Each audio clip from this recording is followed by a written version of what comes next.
हमारे बीच विष्णु विश्वास हैं, जोरदार तालियों से आप उनका स्वागत करें। मैं विष्णु विश्वास जी से विनती करता हूं, माइक पर। कवि सम्मेलन का पूरा समय जो है गोपालपुरी जी ने ले लिया है। अब ये ओमपुरी को क्या सुनोगे समझ में नहीं आ रहा। जब तक ये भाई साहब पढ़ते रहे मेरी जान पूरी में थी साहब।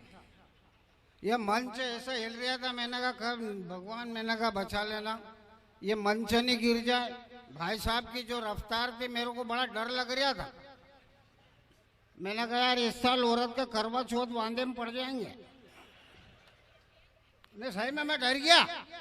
एक तो अपना विक्की लूना जैसा चेचिस, मैं बड़ा घबरा गया। मैंने कहा गोपालपुरी जी यार भगवान, मैंने कहा इनको जल्दी बिठा दो। मैं बड़ा टेंशन में रहा। अब ऐसा जो भी समय बचा है, जितनी भी देर बचा है, थोड़ा बहुत बकवास करूंगा। वैसे दादा मेरे को बता देना, फिरोज भाई जी जी, मेरा समय बता देना, ऊपर जाने का नहीं, बैठने का नहीं। अपना क्या है, हाइट बॉडी तो कम है लेकिन जबान बहुत लंबी है दादा जी। बोलते बोलते कब सुबह के 5 बज जाए समझ में ही नहीं आती। मैंने ये पठान साहब से बोला था, मैंने कहा दादा, मैं कहा यार यहाँ की पब्लिक ताली वाली बजाती कि नहीं कवियों के उस पर, शायरों के उस पर बोलने में? बोले नहीं बजाती है। मैं कहा क्यों नहीं बजाती? बोले 2-3 साल बाद बजाएगी। मैं कहा क्यों? बोले 2-3 साल के बाद में ही समझ में आती है। तो मैंने कहा ठीक है, और वैसे आप ताली वाली मत बजाना। और सबसे बड़ा निवेदन है कि एक भी आदमी हंसना मत, क्योंकि मेरा बाप ने कह रखा है बेटा अपने को हंसने हंसाने काम नहीं करना, लोग तेरे पे हंसे। इसलिए मैं आपसे निवेदन हूँ कि मैं जितनी देर भी बोलूँ आप हंसोगे नहीं। और मैं आपको बता दूं, भाई साहब ने पूरे घर का गुस्सा माइक के ऊपर निकाल दिया है। मैंने कहा यार ये घर का गुस्सा माइक के ऊपर निकल। अब होता क्या है, अब ये सब जोर जोर से बोलने वाले शायर लोग हैं, कवि लोग हैं। अब अपने को शेर शायरी आती नहीं। अब अपन तो छोटे छोटे चुटकुले सुनाते, फुलझड़ियाँ छोड़ते। अब साहब मैं आपको बताऊँ, एक बार मैंने भी शायरी सुना दी, एक शेर, एक खूबसूरत लड़की को एक शेर सुनाने की कोशिश करी। मैंने उसको पहली लाइन सुनाई, मैंने कहा तेरी आंखों के ये जाम पिला दे मुझे साकी।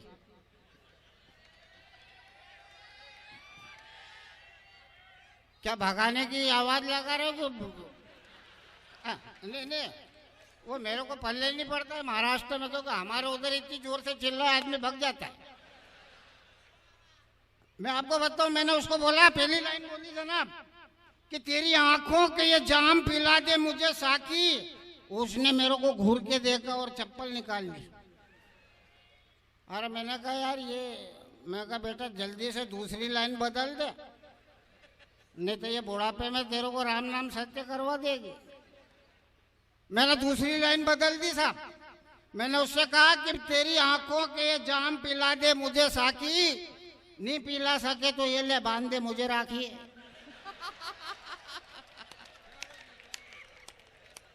अब करो क्या दादा, मरता क्या नहीं करता। मेरी लुगाई बहुत अच्छी शेर शायरी, कभी कभी वो भी शायराना अंदाज में बात करती है। अभी एक दिन मैंने उसको कहा यार, मैंने कहा यार ये मेरे मरने के बाद तेरे को ये 2 लाख की बीमे की जो पॉलिसी की वो मिलेगी एफडी। मैंने कहा उसका तो क्या करेगी यार? मैं कहा तेरे को 2 लाख रुपए मिलेगा, क्या करेगी? तो वो बड़ा शायराना अंदाज में बोली कि मैं उपवास करना छोड़ दूंगी करवा चौथ का, फिर खूब जश्न मनाऊंगी मैं तुम्हारी मौत का। अबे ऐसे शेर शायरी मैंने कहा मरवाएगी तू? अभी दादा मैं वैसे क्या है, शायर लोग बहुत आशिकाना मिजाज होते हैं दादा, बड़ा शेर शायरी आशिक। वैसे यहाँ पे आज जो जैसे भी जो शायरी हुई है वो देशभक्ति की हुई है, कौमी एकता की हुई है, चिंतन और मनन की हुई है। ये शेर शायरियाँ जो आशिकी वाली जो करते हैं वो कवि लोग, वो शायर अलग होते हैं। लेकिन आज जो भी हुआ है बहुत अच्छा हुआ है। तो कुछ कवि ऐसे होते हैं जो आशिकाना मिजाज के होते हैं। अभी ये दादा को देखो, हमारे फिरोज भाई साहब बहुत आशिकी मिजाज आदमी है। किसी भी खूबसूरत महिला को देखते हैं इनके शैतानी सुर जाग जाते हैं। ये उसको देख के गाना गाने लग जाते हैं। इनका एक 15-20 साल का बालक है साहब, वो इनसे 2 कदम आगे, वो पट्टा किसी फूलझड़ी को देखता है, वो भी शुरू हो जाता है। एक बार ये दोनों पिता पुत्र वहाँ बॉम्बे घूमने गए, वो समंदर किनारे घूम रहे थे। इतने में एक खूबसूरत महिला उसकी खूबसूरत नौजवान लड़की के साथ आई। ये दादा ने जैसे ही वो महिला को देखा, इनके शैतानी सूर जाग गए। वो महिला को देखते ही शुरू हो गए, ये गाने लगे, 14वीं का चांद हो या आफताब हो, जो भी हो तुम खुदा की कसम लाजवाब हो, 14वीं का चांद हो। अब इनके बालक ने वो महिला की लड़की को देख के इनसे बोला पापा, चांद के पास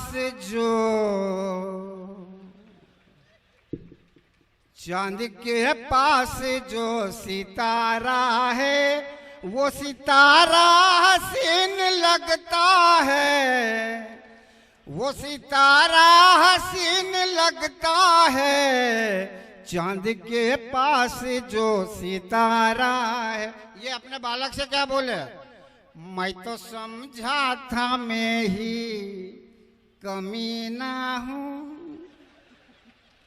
तू तो ज्यादा कमीन लगता है, तू तो ज्यादा कमीन लगता है बेवकूफ, चांद के पास जो सितारा है वो सितारा नहीं अंगारा है, चांद के मतलब बड़ा आशिक मिजाज होता है। नहीं विष्णु भाई, मुझे भी एक बात याद आ गई आपकी। हाँ बहुत अच्छा, बोलिए ना। एक बार ये अपनी पत्नी को देखकर गीत गा रहे थे, वो है ना सावन का महीना पवन करे सो, और मुकेश का गाना, उसकी पैरोडी गा रहे थे अपनी पत्नी को देखकर। आओ ना बिपाशा करेंगे रॉक एंड रोल, मैं हूं तुम्हारा शाहरुख और तुम मेरी काजोल। तो इनकी पत्नी ने जवाब दिया, चुप हो जा रे बुड्ढे, बंद कर ये फुट्टा ढोल, खबर में पावा जा रही अब अल्लाह अल्लाह बोल। ये दूसरे के घरों में जागते रहते हो। ये भाई साहब आपने ही नहीं बता रहे, वो भाभी जी नाराज हो के 3-4 साल चले गए इनसे, मरना सन्ना हालत में आ गए, खाना पीना सब छूट गया, खाट पे पड़े पड़े तड़प रहे थे। एक दिन इन्होंने भाभी जी को फोन लगाया, जैसे ही भाभी जी ने फोन उठाया ये शुरू हो गए, लौट के आ, लौट के आ, लौट के आ,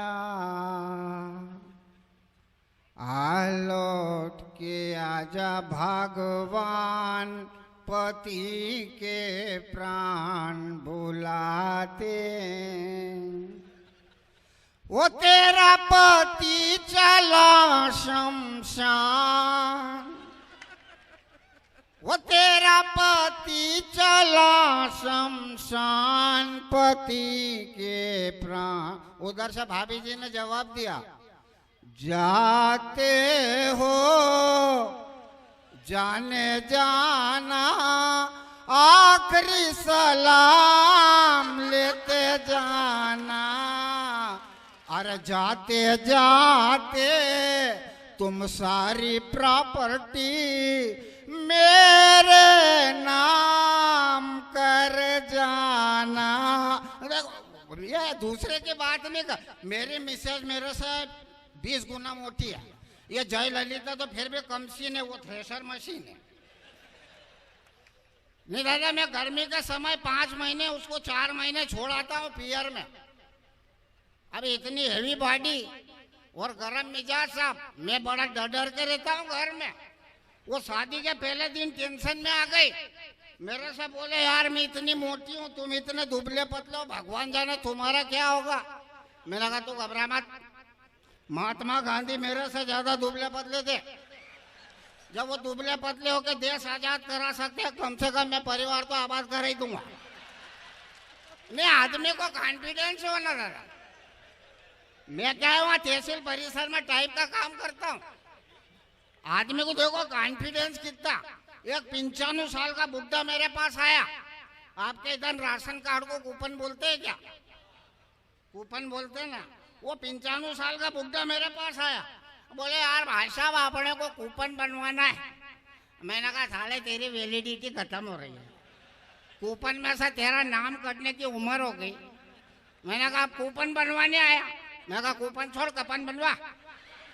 अब समझाना पड़ा था मेरे लोग। वैसे मैं आपको बता रहा हूँ अपने को कविता। देखिए भाई फोटो मत खींच यार दादा, कैमरे की बेइज्जती क्यों कर रहा है यार। मेरी शादी हुई दादा, मंच पे खड़े हुए पति पत्नी, वो ऐसा भाई साहब आया फोटोग्राफर, वो बोले यार दादा आपके फोटो लेना है। मैंने कहा ले ले। वो मेरे लुगाई को पट्टा कभी इधर कभी इधर। आंटी जी मुस्कुराइए, ऐसा कीजिए, कभी साड़ी इधर कर। मैं कहा दादा तू कर क्या रहा रे? बोला कहीं सेट कर रहा हूँ। मैं कहा तू सेट करेगा मैं क्या राखी बांधूंगा? मेरे को समझाना पड़ा। ये बड़े विचित्र लोग है यार। और ये पूजा बेटा फोटो ऐसे खींचे ने फटाफट, नीचे विष्णु शर्मा ऊपर पूजा भाट, ऐसे फोटो खींचता। मैं कहा दादा उसको 4 महीने उसका पियर छोड़ाता हूँ। एक बार मेरे को रोज फोन करे, बोले यार तुम मेरे को ले जाओ ले जाओ। मैंने कहा यार तू पड़ी रहे ना। वो क्या है कि बरसात के दिनों में भारी वाहन सरेंडर कर देते, ऐसे मैं उसको सरेंडर कर देता हूँ। 4 महीने गर्मी के रोज फोन करे। एक दिन मेरे को फोन पे बोले कब आओगे कब आओगे, मेरे घर वाले निकालेंगे क्या तब आओगे। देर ना हो जाए कहीं, देर ना हो जाए, देर ना हो जाए कहीं। मैंने इधर से उसको जवाब दे दिया, भूली हुई यादें मुझे इतना ना सताओ, मुझे चैन से जीने दो, मेरे पास ना आओ, भूली हुई यादें। अब मेरे को उसको तरह तरह से समझाना, कभी कभी नहीं समझे।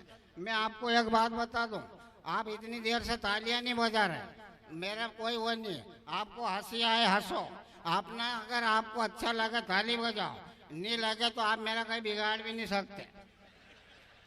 नहीं मेरे को देख के मेरे उज्जैन के पुलिस ऐसे थर थर कांपती है, वो मेरे को देख के समझ जाती है एक ही में मर जाएगा, इसलिए मेरे से पंगा लेने में डरती है। एक बार रात के 12 बजे मेरे को रोक लिया पुलिस वाले ने, बोले कहाँ जा रहा, कौन है भाई? मैंने कहा यार मैं कवि हूँ, कवि सम्मेलन करके आ रहा हूँ, घर जा रहा हूँ।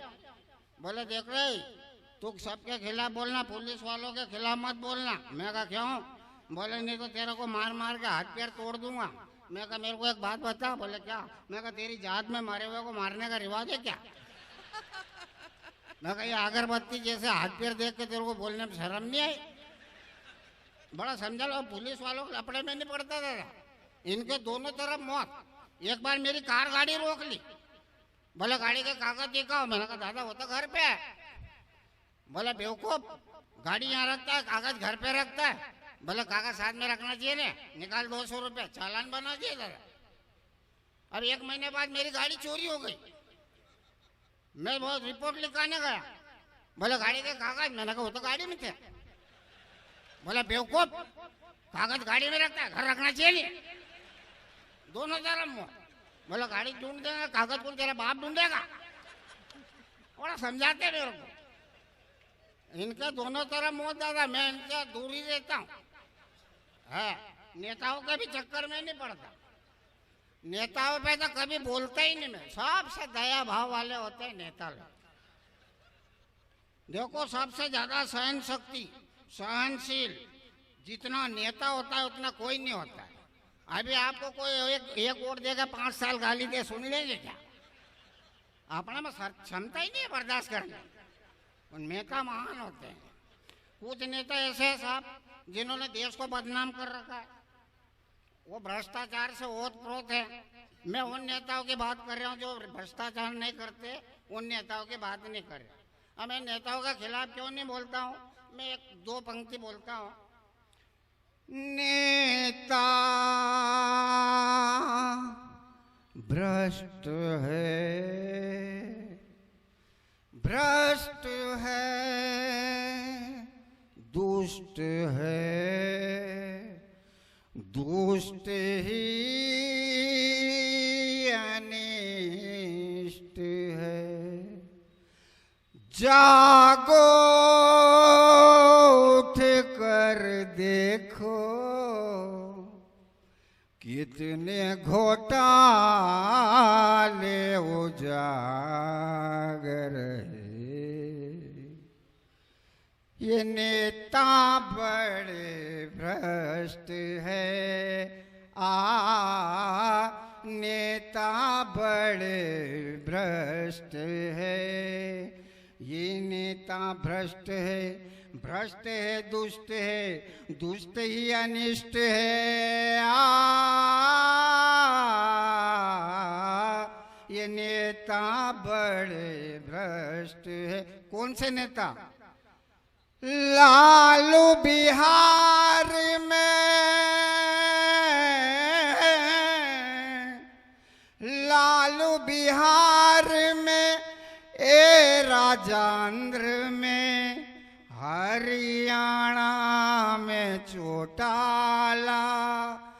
देश के रक्षक भक्षक बनकर, देश के रक्षक भक्षक बनकर करते हैं ये घोटाला। जरा करो तुम शर्म। आप क्या पूरा गवाओगे? ताली बजा दो। ये बात ताली बजाने का भी कहना पड़ता है। नहीं, मैं आपको बताऊं दादा, मेरे को कविता वविता शुरू से आती नहीं है, तो अकबर भाई मेरे को पकड़ लाए, बोला देख रहे मेरी तरह तू पूरे भारत में भ्रमण करेगा, कहीं बोलना सीख जा। मैंने कहा यार, मेरी पत्नी को एक बार मैंने कह दिया, मैंने कहा मैं कविता में रुचि लेने लगा हूँ।